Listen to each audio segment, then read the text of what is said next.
Assalamualaikum warahmatullahi wabarakatuh.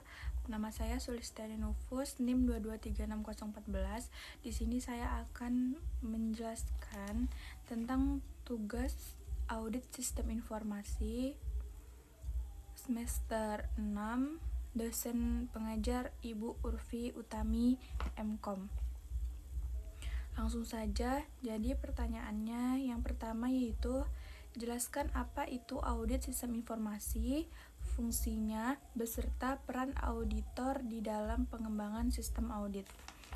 Nah, di sini saya akan menjelaskan audit sistem informasi itu adalah proses pemeriksaan dan evaluasi terhadap infrastruktur, sistem, dan proses teknologi TI suatu organisasi untuk memastikan suatu keamanan, kendala, efisien, serta kesesuaian dengan kebijakan dan peraturan yang berlaku. Fungsinya apa saja, yaitu yang pertama ada menilai keamanan dan kendala sistem TI, yang kedua ada mengidentifikasi risiko dan kelemahan sistem, yang terakhir ada memberikan rekomendasi perbaikan.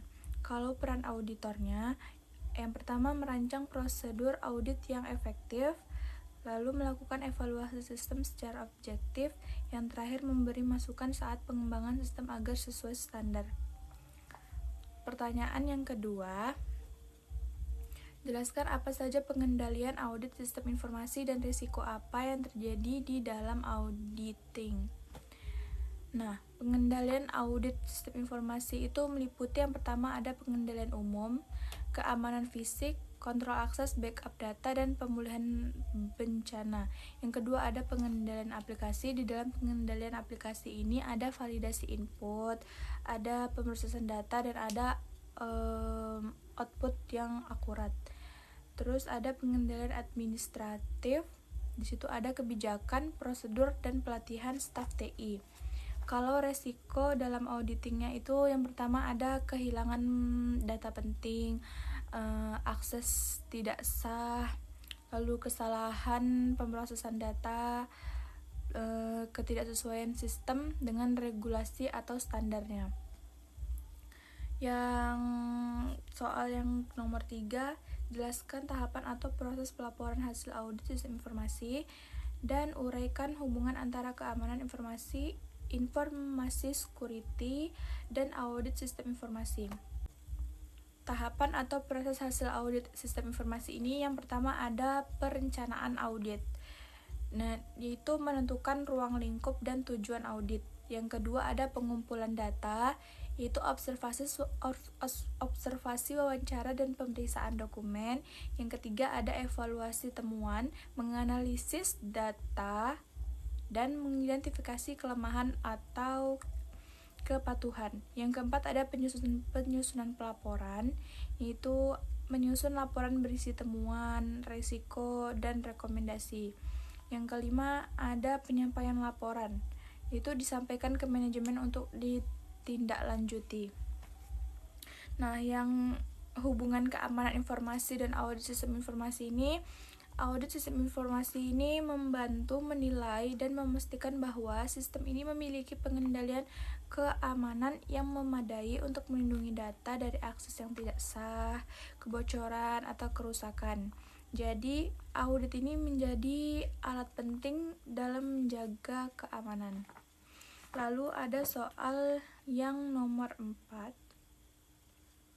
Dalam audit sistem informasi akademik di universitas, ditemukan bahwa proses backup data hanya dilakukan setiap 3 bulan sekali. Analisis risiko apa yang mungkin timbul dan apa rekomendasi Anda? Jadi, rekomendasi dari saya yaitu kita harus melakukan backup data itu secara rutin, minimal mingguan atau harian, untuk data yang kritis. Gunakan sistem backup otomatis dan sistem cadangan di lokasi yang aman.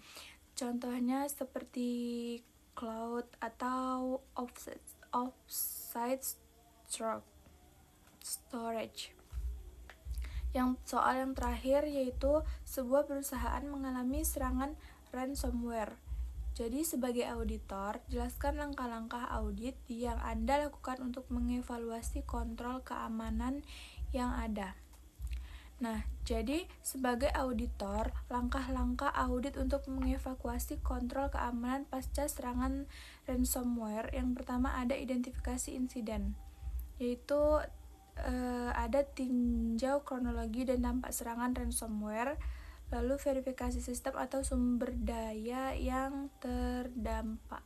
Yang kedua ada evaluasi kontrol keamanan, yaitu ada periksa efektivitas kontrol akses dan pengamanan data, lalu audit sistem antivirus, firewall, dan update patch system. Yang terakhir ada tindak kebijakan backup dan recovery.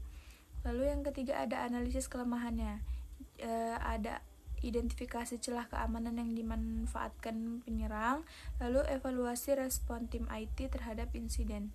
Yang keempat ada tinjau kepatuhan, ada periksa apakah perusahaan mematuhi standar keamanan, misalnya ISO 27001.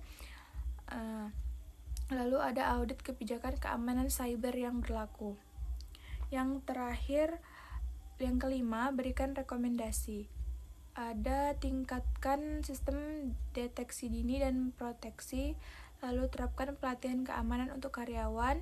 Yang terakhir ada perbaiki prosedur backup dan recovery agar lebih cepat dan aman.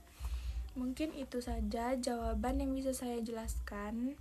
Sekian dan terima kasih. Assalamualaikum warahmatullahi wabarakatuh.